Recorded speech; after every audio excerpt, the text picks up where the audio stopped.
अस्सलाम वालेकुम। घर में अक्सर स्विच गंदे हो जाते हैं या मैले हो जाते हैं। घर के स्विच बोर्ड साफ़ करने का आसान सा तरीका। Urdu tips by Adeel. घर के स्विच बोर्ड गंदे रहते हैं तो साफ़ करने की ये टिप जानिए, जिससे गंदे स्विच बोर्ड 2 मिनट में चमक उठेंगे। दीवारों पर लगे स्विच बोर्ड साफ़ करने के लिए ख़वातीन बहुत मेहनत करती हैं, मगर कुछ इसलिए घबराती हैं कि कहीं सफाई से दीवार का पेंट ना उतर जाए। और फिर बिल्कुल यही होता है कि स्विच बोर्ड साफ़ तो हो जाते हैं, मगर दीवारों का रंग उतर जाता है। आज की इस वीडियो में हम आप स्विच बोर्ड भी आसानी से साफ़ कर सकती हैं और दीवारों का रंग भी ना उतरेगा। टिप्स: 1 चम्मच बेकिंग सोडा और 1 चम्मच नींबू का रस को मिक्स कर लें। एक रुई के टुकड़े को इस मालूल पर टिप करें, इसको स्विच बोर्ड पर फेरें।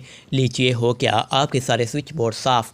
एहतियात: स्विच बोर्ड साफ़ करने से कबल या तो घर की बिजली का मरकज़ी बटन बंद कर दें ताकि करंट ना लगे, या फिर आधा घंटा कबल सारे स्विच बोर्ड बंद कर दें ताकि इसके अंदर मौजूद तारों में करंट की मुंतकली रुक जाए।